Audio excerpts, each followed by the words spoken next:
ಇನ್ನು ಮುಂದೆ ನಿಮ್ಮ ನೆಚ್ಚಿನ ಧಾರಾವಾಹಿಗಳ ಫುಲ್ ಎಪಿಸೋಡ್ಗಳು ಸನ್ ನೆಕ್ಸ್ಟ್ ಆಪ್ನಲ್ಲಿ ಮಾತ್ರ. ಯಾಕೆಂದ್ರೆ ನೀನ್ ಫ್ರೀ ಆಗಿದ್ರೆ ಮನೇಲಿ ಜಗಳ ಮಾಡ್ತೀಯಾ, ಇಲ್ಲ ಅಂದ್ರೆ ಮನೆ ಬಿಟ್ಟು ಹೋಗ್ತೀಯಾ.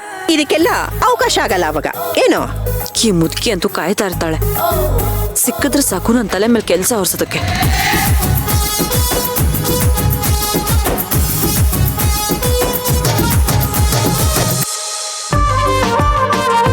ಏನ್ ಮಣಿ ಸೈಲೆಂಟ್ ಆಗೋದೆ? ಅಡಿಗೆ ಕಲಿತೀಯ ತಾನೆ? ಹಾ ಕಲಿತೀನಿ, ನೋಡ್ತಾ ಇರಿ. ಸೇವಂತಿ ಅಕ್ಕನ್ಗಿಂತ ರುಚಿಯಾಗಿ ಅಡಿಗೆ ಮಾಡಕ್ ಕಲಿತೀನಿ. ಸೇವಂತಿ, ನನಗೇನು ಚೂರು ಬಡ್ಸು.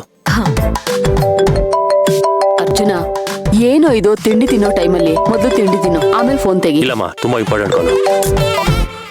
ಹಲೋ, ಹೌದಾ? ಸಿಕ್ತಾ? ಸರಿ, ಈಗಲೇ ಹೊರಡ್ತೀನಿ ನಾನು. ಸರ್, ಎಲ್ಲಿಗೆ ಹೋಗ್ತಿದ್ದೀರಾ? ಸಾರಿ ಸೇವಂತಿ, ತುಂಬಾ ಇಂಪಾರ್ಟೆಂಟ್ ಕೆಲಸ, ನಾನು ಹೋಗ್ಲೇಬೇಕು. ಸರ್, ತಿಂಡಿನ ತಿಂದೆ ಹೋಗುವಂತ ಇಂಪಾರ್ಟೆಂಟ್ ಕೆಲಸನಾ? ಹೇಳಿದ್ನಲ್ಲ, ತಾಯಿ ಮಗು ಕೇಸಿಗೆ ಸಂಬಂಧಪಟ್ಟಿದ್ದು ಅಂತ. ತುಂಬಾ ಇಂಪಾರ್ಟೆಂಟ್ ಸಾಕ್ಷಿ ಸಿಕ್ಕಿದೆ. ಏನ್ ಸಾಕ್ಷಿ? ನಾನು ಬಂದ್ಮೇಲೆ ಎಲ್ಲ ಹೇಳ್ತೀನಿ.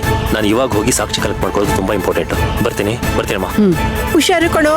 ಹಾ, ಬೇಗ ಬಂದ್ಬಿಡು ಆಯ್ತಾ? ಸರಿ ಅಜ್ಜಿ. ಹೇಳಿದ್ನಲ್ಲ, ತಾಯಿ ಮಗು ಕೇಸಿಗೆ ಸಂಬಂಧಪಟ್ಟಿದ್ದು ಅಂತ.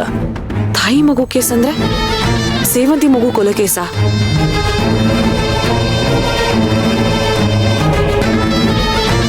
ಅಯ್ಯೋ ದೇವ್ರೆ, ಈ ನನ್ನ ಮಗನಿಂದ ನನಗೆ ನೆಮ್ಮದಿನೇ ಇಲ್ಲ ಅನ್ನೋ ಹಾಗಾಗಿದೆ. ಒಂದು ಬಿಟ್ರೆ ಒಂದು ಹಿಡ್ಕೊಳ್ತಾನೆ. ಒಟ್ಟಿನಲ್ಲಿ ನನಗೆ ಟಾರ್ಚರ್ ಕೊಡೋದೇ ಒಂದು ಕೆಲಸ. ಅದೇನ್ ಸಾಕ್ಷಿ ಅಂತ ಮೊದಲು ತಿಳ್ಕೋಬೇಕು. ಅರ್ಜುನ್ ಇಷ್ಟೊಂದು ಟೆನ್ಷನ್ ಅಲ್ಲಿ ಹೋಗ್ತಿದ್ದಾನೆ ಅಂದ್ರೆ ಅದು ಖಂಡಿತ ಅದಕ್ಕೆ ಮಗು ಕೊಲೆ ಕೇಸೇ ಇರಬೇಕು.